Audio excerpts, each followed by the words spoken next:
பார்வதி வீட்டுக்கு விஜயா போகிறாங்க. விஜயா போனபோது தான் அங்கே யோகா கிளாஸ்க்கெல்லாம் வந்திருக்கேன். இன்றைக்கி யோகா கிளாஸ் என்னால் எடுக்க முடியாதுன்னு சொல்லவும் செய்கிறாங்க. என்னாச்சு, நீங்கள் எல்லோரும் வெயிட் பண்ணுங்க அப்படின்னு சொல்லிட்டு பார்வதி விஜயாவை கூட்டிகிட்டு உள்ளே போக, ஏன் என்னாச்சு, எதுக்கு விஜயா இப்படி சொல்கிறேன், உன்னை நம்பி தானே கிளாஸ் எல்லாம் ஆரம்பிச்சிருக்கு, நீ என்ன வேண்டான்னு சொல்கிறேன், அவங்க எல்லாரையும் இப்போ திருப்பி அனுப்பி விட்டால் திரும்பவும் நம்மளை நம்பி அவங்க இங்கே வருவாங்களா அப்படின்ற மாதிரி சொல்ல, எனக்கு மனசே சரியில்லை அப்படின்னு சொல்லிட்டு வந்து உட்கார்றாங்க. என்னாச்சு விஜயா அப்படின்னு சொல்லிட்டு எங்கள் பார்வதி கேட்க, ஒன்றும் இல்லை, எல்லாம் வீட்டில் நடந்துக்கிறது, இந்த மீனா நடந்துக்கிறதே எனக்கு கொஞ்சம் கூட பிடிக்கவே இல்லை. முன்னே விட ரொம்ப திமிரு காட்டுறான். அந்த பூக்கற்றவளுக்கு வர திமிரு அதிகமாயிட்டே இருக்கு. காலையிலேருந்து என்னை ரொம்ப எதிர்த்து பேசிக்கிட்டே இருக்கான், ஜாட மாடையாக பேசிக்கிட்டே இருக்கா அப்படின்னு சொல்ல, மீனா அப்படியெல்லாம் பேசக்கூடிய ஆள் இல்லையே, அவள் இதுக்காக ஒன்று அப்படி பேசணும், நீ ஏதாவது அவளை ஏதாவது செஞ்சியா அப்படின்னு சொல்ல, வீட்டில் பெரிய பிரச்சனை ஆகி போயிடுச்சுன்னு கிருஷ் விஷயத்தை பற்றி சொல்லியும், அப்புறம் முத்துவும் மனோஜும் நடந்துகிட்ட விஷயத்தை பற்றியும் சொல்லவும் செய்கிறாங்க. முத்துவை பற்றி மனோஜ் எதுக்கு இப்படி பேசணும், அவன் வாயை வச்சுட்டு சும்மாவே இருக்க மாட்டானான்னு சொல்ல, அவன் உண்மையை தானே சொன்னான். அதை சொன்ன உடனே அவனுக்கு கோவம் வந்துடுச்சு. அதுக்கப்புறமா முத்துவும் மீனாவும் மேலே மாடிக்கு போய் ரொம்ப நேரமாக பேசிக்கிட்டு இருந்தாங்க. அப்படி என்ன பேசினாங்களோ தெரியல. அதுக்கப்புறத்துலேருந்து தான் மீனா என்கிட்ட இந்த மாதிரி நடந்துக்கிறான். முத்து தான் ஏதோ மீனா கிட்ட தப்பாக சொல்லி வச்சிருக்கணும்னு நான் நினைக்கிறேன் அப்படின்னு சொல்ல, என்ன விஜயா, முத்து ஒன்றும் தப்பாக சொல்லக்கூடிய ஆள் இல்லை. நீயும் சின்ன வயசுலேருந்து முத்துவையும் பார்த்துட்டு தானே இருக்க. அவன் ஏதாவது ஒரு விஷயத்துக்கு ஆசைப்படுறவனா இல்லையேன்னு சொல்ல, அவர் சரியான ரவுடி பயலாக மாறிட்டான். அதுக்கப்புறத்துலேருந்து தானே எனக்கு அவனை பிடிக்காமலே போணுச்சு அப்படின்னு சொல்ல, இல்லை விஜயா, நீ முத்துவை தப்பாக தான் நினச்சிட்டு இருக்க. முத்து மாதிரியான ஒரு பையன் எனக்கு கிடைச்சிருந்தா நான் அவனை தங்க தட்டிலே வச்சு தாங்கி இருந்திருப்பேன்னு சொல்ல, போதும் இதுக்கப்புறமா அந்த 2 பேரையும் பற்றி என்கிட்ட பெருமையாக பேசிக்கிட்டு இருக்க வேண்டாம் அப்படின்னு மட்டும் சொல்லிட்டே இருக்காங்க. இந்த மீனோட வாயை அடைச்சே ஆகணும். திரும்ப திரும்ப என்கிட்ட வந்து சீண்டிக்கிட்டே இருக்கா. என்ன விஷயம்னு கேட்டாலும் சொல்லவும் மாட்டான். அவள் பேசுகிறதும் சரியில்லை. அப்புறம் என் மனோஜுக்காகவும் அந்த ரோஹிணிக்காகவும் எதுவுமே செய்ய மாட்டேன்னு வேற வீட்டில் பெரிய ஒரு பிரச்சனையே பண்ணிக்கிட்டு இருக்கான். அவன் ஏன் இப்படி திடீர்னு மாறினா, ஏன் இந்த முத்துவே அவங்களுக்காக சமைக்க வேண்டாம், நீ அவங்களுக்கு ஒன்றும் வேலைக்காரி இல்லைன்னு சொன்னாலுமே கேட்காதவ இன்னைக்கு அவளே இப்படிப்பட்ட ஒரு முடிவை எடுத்திருக்கான்னா எனக்கு அதுதான் ஏன் என்னன்னு ஒன்றுமே புரியலை. மனோஜுக்காக சமைக்க மாட்டான்னு சொன்னதெல்லாம் சரிதான், ஆனால் இப்போ கொஞ்ச நாளாக சமைச்சு கொடுத்துட்டு தானே இருந்தா. ஆனால் இனிமே அவங்க 2 பேருக்காகவும் இனி நான் ஒரு விஷயத்த கூட செய்ய மாட்டேன், அவங்களுக்கு தேவையானதை அவங்களே செஞ்சுக்கட்டும்ன்ற மாதிரி சொல்லிட்டான். இதெல்லாம் ஏன் நடக்குது, எதுக்கு நடக்குதுன்னு தான் தெரியல அப்படின்ற மாதிரி விஜயா சொல்லிட்டு இருக்காங்க பார்வதி கிட்ட. சரி நீ அதை விட, என்ன கொஞ்ச நாள் மீனாவும் முத்துவும் அப்படி தான் இருப்பாங்க, அப்புறம் ஒன்றும் சரியாயிடும் அப்படின்னு சொல்கிறாங்க.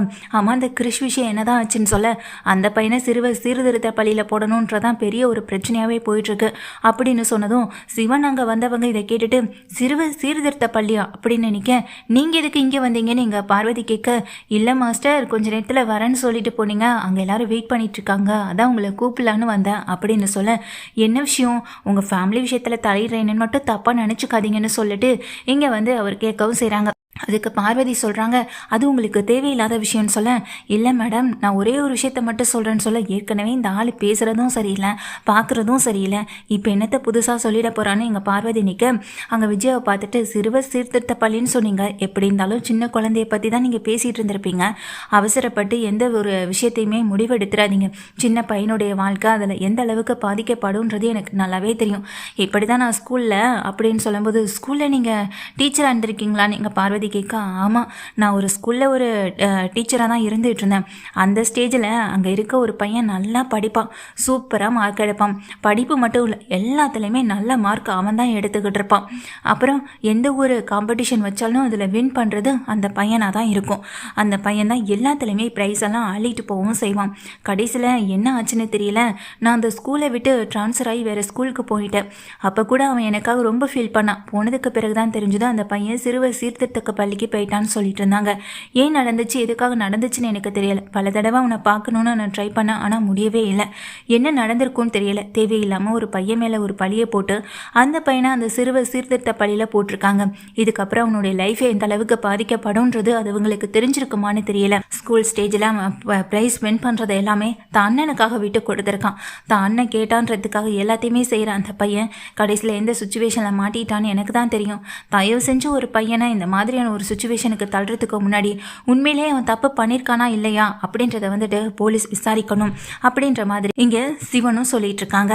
சிவன் சொன்னதை கேட்டதும் இங்கே பார்வதியும், அப்படியா, இப்போ அந்த பையன் எங்கன்னு சொல்ல, அந்த பையன் எங்கே இருக்கான் என்னன்னலாம் எனக்கு எதுவுமே தெரியாது அப்படின்ற மாதிரி சொல்லிட்டு, பாவம் அந்த பையன் முத்து அப்படின்னு சொன்னதும், என்ன சொன்னீங்க அப்படின்னு விஜயா ஆச்சரியத்தில் கிளம்பி நிற்க, ஆமாம் மேடம், அந்த பையன் பேரும் முத்து அப்படிங்கிறாங்க. இங்கே பார்வதியும் சொல்ல, அப்போ அவங்க அண்ணனுக்காக விட்டு கொடுத்தான்னு சொன்னீங்களே, அவங்க அண்ணன் பேர் என்னன்னு சொல்ல அந்த பையன் பேர் கூட ஏதோன்னு சொல்லி கொஞ்சம் நேரம் யோசிச்சுட்டு அந்த பையன் பேர் மனோஜ் அப்படின்னு சொல்கிறாங்க. அந்த ஸ்டேஜில் அந்த பையனுக்காக அந்த தம்பி என்ன வேணாலும் செய்யக்கூடிய ஒரு சுச்சுவேஷனில் தான் இருந்தான். நான் கூட கேட்பேன், நீ எதுக்காக இதெல்லாம் விட்டு கொடுக்கணும்? எங்கள் அம்மாவுக்கு என்னை தான் பிடிக்காது, அட்லீஸ்ட் இவனையாவது பிடிக்கட்டுமே அப்படின்றதுக்காக அவனும் அதெல்லாம் விட்டு கொடுத்துட்டு தான் இருந்தான் அப்படின்னு சொல்ல விஜயா நொறுங்கி நிற்கிறாங்க. என்னாச்சு அப்படின்ற மாதிரி எங்கள் விஜயாவை பார்த்து கேட்க, ஒன்றும் இல்லை, இன்னைக்கு கிளாஸ் வேணாம், நீங்கள் எல்லாருமே போங்க அப்படின்னு எங்கள் பார்வதி சொல்ல பார்வதியை பார்த்து சிரிச்சபடியே சிவன் அங்கேருந்து கிளம்பி வெளியே போய்ட்றாங்க. எல்லாருமே சொல்லிட்டு அங்கேருந்து போனதுக்கு பிறகு எங்கள் விஜய் அப்படியே கண்ணீர் மல்க நின்றுட்டு இருக்க பக்கத்தில் வர எங்கள் பார்வதி சொல்கிறாங்க, பாத்தியில் யார் மூலமாக உண்மை தெரியணும்னு அந்த கடவுளே இந்த விதியை எழுதியிருக்காரு. இன்னைக்கு நம்ம யோகா கிளாஸ்க்கு வந்தவர் மூலமாக நம்ம பேசிக்கிட்டு இருந்த விஷயத்தை கேட்டு இப்போ முத்துவை பற்றி தெரிஞ்சுக்கிறதுக்கான ஒரு வாய்ப்பு கிடச்சிருக்கு. நீ தான் விஜயை முத்துவை புரிஞ்சுக்கவே இல்லை. முத்து சின்ன வயசுலேருந்து எல்லாத்தையுமே விட்டு கொடுத்து தான் இருந்திருக்கான். அவனை நீ சோசியர் பேச்சை கேட்டு அந்த சாமியார் பேச்சை கேட்டு அவனை கொண்டு விட்டதே முதல் தப்பு. அவனை கொண்டு விட்டது மட்டும் இல்லாமல் 6 வருஷமாக அவனை பார்க்காம இருந்திருக்கேன். பார்க்காம இருந்தது உன்னுடைய தப்பா இல்லை அவனுடைய தப்பா? அம்மா பாசம் இல்லாமல் வளர்ந்த அவன் எப்படி இருப்பான்றதுக்கு இங்கே முத்து தான் உதாரணம். ஆனால் அதை எல்லாத்தையுமே தாண்டி இங்கே நீ 2 பசங்களுக்கு அம்மாவா அவங்க 2 பேரையும் கூட இருந்து வளர்த்துருக்க. அதையும் தாண்டி முத்துவுக்கும் உன் பாசம் கிடைக்காமலே போயிருக்கு. இது எதுவுமே உனக்கு புரியலை. சரி, இதுதான் புரியலை விடு. ஏன் ஒவ்வொரு போட்டியும் இங்கே பொங்கல் அது இதுன்னு போட்டி வைக்கும்போது அதில் வின் பண்ணுறது முத்து தானே? சரி, அதையும் விட நீ அதுலேயும் அவனை புரிஞ்சுக்க வேண்டாம். வீட்டில் ஒவ்வொரு பிரச்சனைக்கும் முதல் காரணம் யார்? நீ வளர்த்து ஆளாக்குன முதல் பையன் மனோஜ் தான். பணத்தை திருடுனது, நகையை திருடுனதுன்னு ஏகப்பட்ட விஷயங்களை அவன் தான் செஞ்சிருக்கான். சின்ன வயசுல என்ன நடந்துச்சுன்னு உனக்கும் தெரியலன்னு சொல்ல விஜய யோசிக்கிறாங்க. அதாவது எங்க வீட்டில் பல திருட்டு பொருள்கள் எல்லாமே எங்க வீட்டில் இருந்திருக்கு. அது எல்லாமே திருடி கொண்டு வச்சிருந்தது எங்க மனோஜ் தான். ஆனால் அதை மொத்த பழியையும் தூக்கி முத்து மேலே தான் போட்டிருக்கான். முத்து மேலே பழியை போட்டது மட்டும் இல்லாமல் இங்கே முத்து தான் இது எல்லாத்துக்கும் காரணம்னு சொல்லி, அம்மா இதை இப்படியே விட்டால் சரி வராது, இவன் இங்கே இருக்கிறதே சரியா இருக்காது, இவன் சீர்திருத்த பள்ளிக்கு போனாதாம்மா திருந்துவான், இப்படி ரவுடிசம் பண்ணிக்கிட்டு ஸ்கூல்ல அடிதடியில் இறங்கிக்கிட்டு இந்த மாதிரியான வேலைகள் எல்லாம் பார்த்துட்டு இருக்கான்னு சொல்லி அம்மாவுடைய மனசை மாற்றி சீர்திருத்த பள்ளிக்கு ஃபோன் பண்ண வச்சதே இங்கே இவங்க தான். அதனால தான் இங்கே விஜயாவும் ஃபோன் பண்ணி சொல்ல எங்கள் முத்துவை கூட்டிகிட்டு போகவும் செஞ்சுருக்காங்க. விஜயா ரொம்ப கண்ணை தொடச்சிட்டு அங்கேருந்து கிளம்பி வெளியே போக, விஜயா நில்லு அப்படின்னு சொல்லி பார்வதியும் பின்னாடியே ஓடுறாங்க. வீட்டுக்கு போனால் வீட்டில் எல்லாமே இருக்கிற நேரம் முத்துவும் மீனாவும் அங்கே நின்றுக்கிட்டு இருக்க உள்ளே வர விஜயா அப்படியே சரிஞ்சு கீழே உட்காந்து கதறி அழுகிறாங்க. என் புள்ள வாழ்க்கையை நானே கெடுத்துட்டேனே அப்படின்னு சொல்லிட்டு அழுக. என்னாச்சு விஜயா அப்படின்னு பதறி போய் அண்ணாமலை ஓடி வர அண்ணாமலை விஜயாவை தூக்கி விடுறாங்க. நானே என் புள்ள வாழ்க்கையை கெடுத்துட்டேனேன்னு சொல்ல, என்னாச்சுங்க ஏன் அழுகிறாங்கன்னு தெரியாமல் மீனா முத்துவை பார்க்க முத்துவும் திகைச்சு போய் நிற்கிறாங்க. என் புள்ள வாழ்க்கையை நானே கெடுத்துட்டேன்னு சொல்லிட்டு அழுதுட்டே இங்கே வரும்போது ஒருவேளை ரோஹிணி யோசிக்கிறாங்க, தன்னை பற்றின விஷயம் தெரிஞ்சுதான் இப்படி அழுகிறாங்களான்னு பயந்து போய் ரோஹிணி நின்றுட்டுருக்கேன். மனோஜ் என்னாச்சுமான்னு சொல்லி வரும்போது மனோஜை பிடிச்சி கீழே ஒரே தள்ளி விட்டுட்டு ஓரத்தில் முத்து பக்கத்தில் போகிறாங்க. முத்துவோடைய கன்னத்தை தொட்டு அவன் தலையை கோதி விட்டு இங்கே நிற்கிற அம்மாவை பார்த்து முத்துவும் அதிர்ச்சியாக எங்கள் விஜயாவும் அதிர்ச்சியாக 2 பேரும் ஒருத்தர் மாற்றி ஒருத்தர் பார்த்துக்கல. இங்கே மீனாவுக்கு ஒன்றுமே புரியலை. நான் உன் வாழ்க்கையை நானே கெடுத்துட்டேன்ல, ஒரு அம்மாவாக நான் எதெல்லாம் செய்யக்கூடாதோ அதை எல்லாத்தையும் நான் உன் வாழ்க்கையில் பண்ணிட்டேன்ல, இதுக்கெல்லாம் காரணம் இந்த மனோஜ் தான் அப்படின்னு சொல்லி பக்கத்தில் மனோஜ் அடிக்கிறாங்க. எதுக்கடா இப்படி பண்ணன்னு சொல்லி சட்டையை பிடிச்சிட்டிங்க தூக்க. என்னம்மா நடந்துச்சுன்னு சொல்லி கேட்க, ஆண்டி விடுங்க ஆண்டின்னு சொல்ல, இது எனக்கும் இவனுக்கும் இருக்க பிரச்சனை, இதில் நீ தலையிடக்கூடாதுன்னு சொல்லி ரோஹிணியை பிடிச்சி ஒரே அந்த தலைப்பால் தள்ளி விட்டுறாங்க. சொல்லுடா ஏன்டா இப்படி பண்ணன்னு சொல்லி அங்கே மனோஜுடைய சட்டையை பிடிச்சி கேள்வி கேட்குறாங்க. உன்னை நான் எவ்வளோ நம்பினேன், ஆனால் நீ இப்படி முத்து வாழ்க்கையை சீரழிச்சிருக்கல அப்படின்னு சொல்ல, என்னம்மா பண்ண சொல்கிறீங்க? சின்ன வயசுலேருந்து அவன் தான் உங்களுக்கு எல்லாமேன்ற மாதிரி பாசத்தை கொட்டி கொட்டி வளர்ந்தீங்க. அந்த கடவுளாக எனக்கு ஒரு உதவி பண்ண மாதிரி இவனை பாட்டி வீட்டிலே கொண்டு விட்டுட்டு வந்தீங்க. இவன் தொல்லை ஒழிஞ்சுதுன்னு சந்தோஷமாக அந்த நேரத்தில் திரும்ப இவனை வீட்டுக்கே கூட்டிகிட்டு வந்துட்டீங்க. வந்ததுலேருந்து எனக்கு இவனை பிடிக்கவே இல்லை. நீங்களும் அப்பப்போ இவன்கிட்ட பேசுறது பழகுறதுன்னு எல்லாத்தையுமே டைம் இங்கே பண்ண தான் செஞ்சீங்க. ஆனால் அவன் உங்களை விட்டு விலகி போக தான் செஞ்சான். அது மட்டுமா, இங்கே இவன் கூட நீங்கள் டைம் ஸ்பெண்ட் பண்ணணும்னு நினைக்கிறது, இவனை நீங்கள் சந்தோஷமாக இங்கே பாசமாக பார்க்குறது எனக்கு பிடிக்கல. ஏன் இடத்த அவன் நிரப்பிடுவானோன்னு ஒரு பயம். அதுக்கு தான் நிரந்தரமாக அவனை இந்த வீட்டை விட்டு அனுப்ப என்ன வழியோ அதை தான் நான் செஞ்சேன் அப்படின்னு மனோஜ் சொல்ல, இங்கே அண்ணாமலையை பல்லான்னு ஒரு அறைய விடுறாங்க. இந்த விஷயம் இத்தனை வருஷமாக எனக்கும் தெரிஞ்ச அமைதியாக இருந்ததுக்கு காரணம் முத்து மட்டும்தான். முத்து என்றைக்குமே அடுத்தவங்க பொருளுக்கும் ஆசைப்படாதவன், அடுத்தவங்களை காயப்படுத்தணும்னு நினைக்கவும் நினைக்காதவன். அவன் உனக்காக விட்டு கொடுத்தது எத்தனையோ விஷயங்கள் இருக்கு.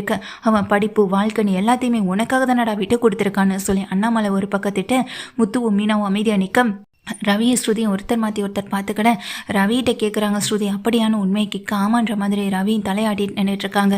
இப்படிப்பட்ட உன்னை என் பையனை சொல்லிக்கிறதுக்கு எனக்கு வெக்கமாகவும் அசிங்கமாகவும் இருக்கு. இத்தனை வருஷமா நீ செய்யாத தப்புக்கு இவனை நான் பழி வாங்கினதும் செஞ்சு தப்பை ஒன்றை நான் தூக்கி வச்சு கொண்டாடினதும் போதும். இதுக்கப்புறம் ஒரு நிமிஷம் கூட இந்த வீட்டில் நீ இருக்கக்கூடாதுன்னு சொல்ல. ஆமாம் என்னம்மா சொல்கிறீங்க அப்படின்னு மனோஜ் ஆடி போய் நிற்கா. ஆமாண்டா ஒரு நிமிஷம் கூட நீ இந்த வீட்டில் இருக்கக்கூடாதுன்னு சொல்ல. ஆமாம் அதெல்லாம் ஒன்றும் வேண்டாம் அப்படின்னு முத்துவும் சொல்கிறாங்க. வேண்டாம் இந்த விஷயத்துல நான் எடுக்கிறதா முடிவும். இத்தனை வருஷமா தப்பான ஒரு முடிவை எடுத்து நான் பட்டதெல்லாம் போதும். இப்போ நான் சரியான முடிவை தான் எடுக்கிறேன். இந்த நிமிஷமே இவன் இந்த வீட்டை விட்டு வெளியே போகணும் அப்படின்னு சொல்ல.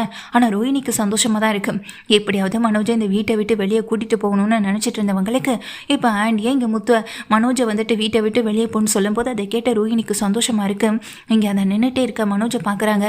நான் போக மாட்டேன், நான் எதுக்கு போகணும், இது ஏன் வீடு அப்படின்னு சொல்லும்போது டேய் உன் வீடுன்னு சொல்றதுக்கு உனக்கு எந்த தகுதியும் இல்லை. நீ செஞ்ச தப்புக்கு தண்டனையே இதுதான். இனி என் முகத்துல முழிக்காத, இனி அம்மான்னு கூப்பிடாத, இனி ஒரு நிமிஷம் கூட இந்த வீட்டில் இருக்கக்கூடாதுன்னு சொல்லி அங்கே மனோஜுடைய பையை தூக்கி வெளியே போட இங்கே அண்ணாமலையும் தடுக்கிறாங்க.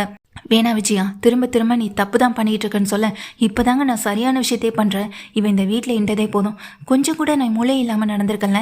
இத்தனை வருஷத்தில் இவன் பண்ண தப்பு தானே அதிகம். ஆனால் முத்து எந்த தப்புமே பண்ணாமல் நான் அவனுக்கு தண்டனை கொடுத்துருக்கேன். என்னை மன்னிச்சிடறா முத்துன்னு திரும்பவும் போய் மன்னிப்பு கேட்டுட்டு அழுதுட்டு அந்த இடத்த விட்டு மனோஜையும் ரோஹிணியையும் வீட்டை விட்டு வெளியே அனுப்புகிறாங்க.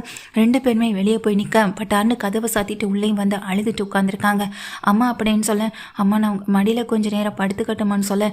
இங்கே தான் அம்மா வந்துட்டு அவங்க அம்மா மடியில் இங்கே முத்து படுக்க முத்துவோடைய தலையை கோதி விட்டபடி பழைய விஷயங்களை நினச்சி புலம்பிக்கிட்டும் நான் மன்னிப்பு கேட்டுக்கிட்டும் இங்கே உட்காந்துருக்கவும் செய்கிறாங்க. மீனாவுக்கு இதெல்லாம் பார்க்க ஒரு பக்கம் சந்தோஷமாக தான் இருக்கு.